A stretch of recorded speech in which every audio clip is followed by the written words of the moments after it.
The mechanics who actually open these cars up after the warranty has died are quietly telling British drivers to think twice before buying a hybrid.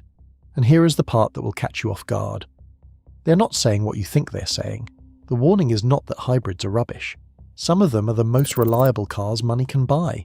The warning is that the specific hybrid most people are being pushed towards in 2026 is not the reliable one, and the savings you were promised quietly evaporate the moment the car leaves the showroom and meets a real British road.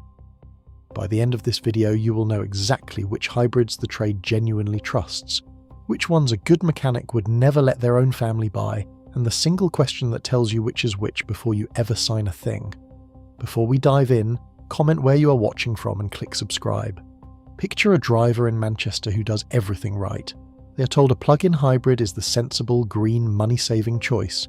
The brochure promises them well over 100 miles to the gallon. They pay thousands extra for the privilege. And then they live their actual life. Busy mornings, no driveway charger, a commute longer than the battery, and that car, the clean one, the economical one, quietly burns petrol like an ordinary car while they keep paying the premium for a badge. They were not unlucky.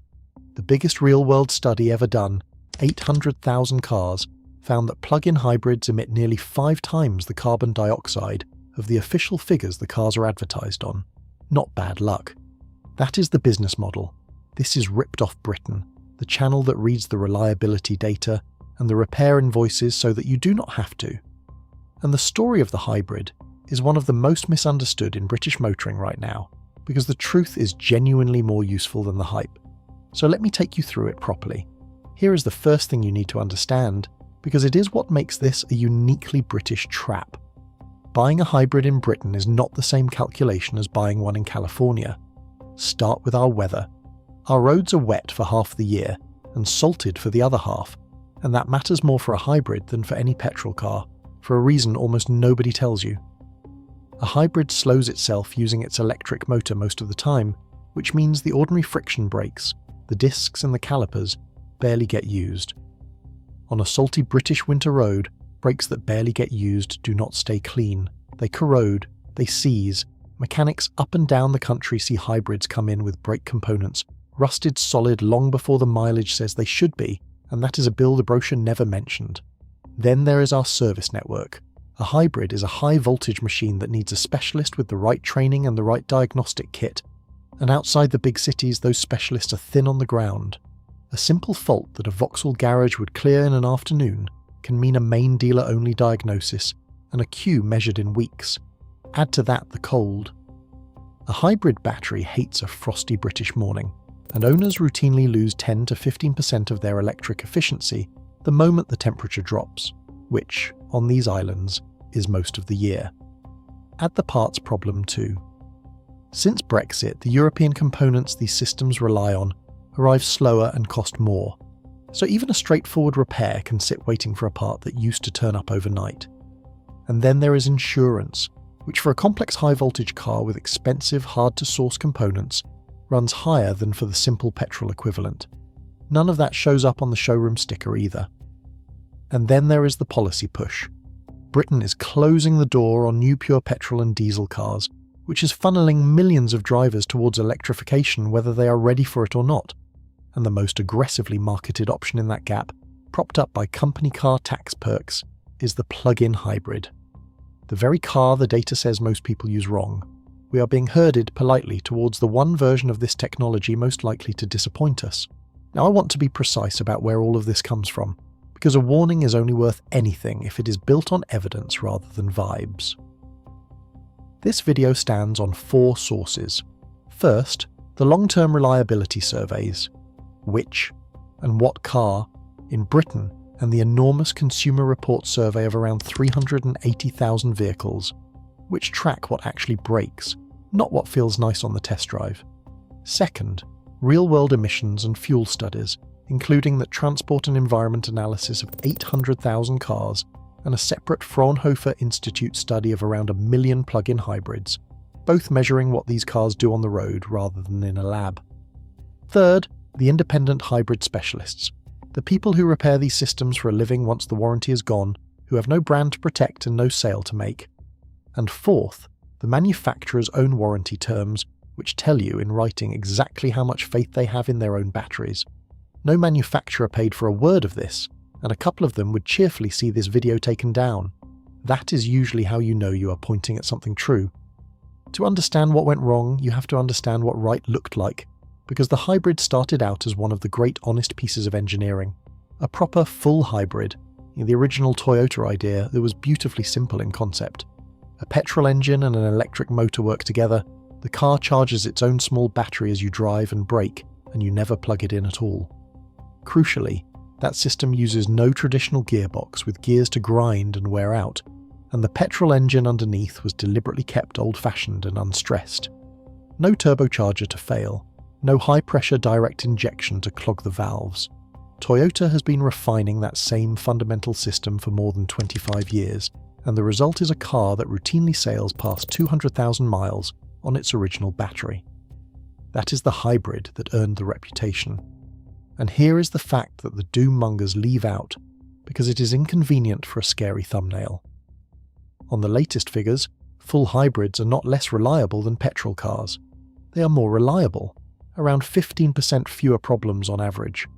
So if the full hybrid is so good, what exactly are the mechanics warning you about? Two things happened at once, and together they muddied the water. The first was regulation. Car makers were handed strict fleet average emissions targets, and electrifying everything became the fastest way to hit the numbers on paper. So electrification got bolted onto cars that never needed it, and onto brands with no real history of doing it well. The second was marketing. The word hybrid, which used to mean that genuinely good self-charging system, got stretched to cover two very different things that are sold under the same hopeful green halo. The first is the mild hybrid. A mild hybrid has a tiny battery and a small electric assist that cannot actually drive the car on its own. It is, to be blunt, a slightly fancier starter motor wearing the hybrid badge. It adds cost and complexity and delivers a fuel saving so small you would struggle to find it. The second is the plug-in hybrid, and this is where the real money disappears. A plug-in hybrid carries a bigger battery and a full second powertrain, which means two complete systems to maintain and to fail. It only delivers its promised economy if you religiously plug it in every single night, and the data is now overwhelming that most people do not. And there is a grimly logical reason for that. A huge share of plug-in hybrids are bought as company cars, where the driver is handed a fuel card and has no personal reason to spend 20 minutes charging when free petrol is a tap away. The tax system rewarded the purchase. Nothing rewarded the plugging in. So the cars were bought for their test bench emissions and then driven, predictably, like the petrol cars they secretly are. That 800,000 car study found plug-in hybrids emitting nearly 5 times their official carbon figure. The official lab test that produces those dreamy 100 miles per gallon numbers runs for barely 14.5 miles, just long enough to flatter a car running on its battery before the petrol engine takes over for the rest of your real journey. The result, independent researchers estimate, is owners spending several £100s more on fuel every single year than the figure they bought the car for. Same badge as the reliable hybrid, completely different machine. One was built to last. The other was built to pass a test and look green on a company car form. So let us get specific about what the trade actually warns against, because the danger is never the whole category. It is a handful of precise traps. Warning number 1, and the big one, is the plug-in hybrid bought by someone who will not plug it in. Let me be fair to it first. A plug-in hybrid driven properly by someone with a home charger and a short commute who charges every night can be a genuinely excellent car. The problem is that this describes almost nobody's actual life. For everyone else, you have paid thousands extra to lug a heavy battery around on petrol power, you have 2 powertrains quietly aging instead of 1, and you're getting fuel economy a plain hybrid would beat. Warning number 2 is the mild hybrid sold to you as if it were the real thing. You're paying for complexity you cannot feel, a 48-volt system that is one more thing to go wrong, in exchange for a saving the figures can barely detect. Warning number 3 is more targeted, and it is about the wrong system from the wrong brand. Some hybrids, rather than using a proven self-charging setup, are built around a dual-clutch automatic gearbox, and independent specialists report those particular transmissions failing more often than any other hybrid design they see. A clever idea on paper, a recurring bill in the workshop. Warning number 4 is the one that empties bank accounts. The used hybrid bought blind, out of warranty. A hybrid traction battery is generally guaranteed for around 8 years or 100,000 miles.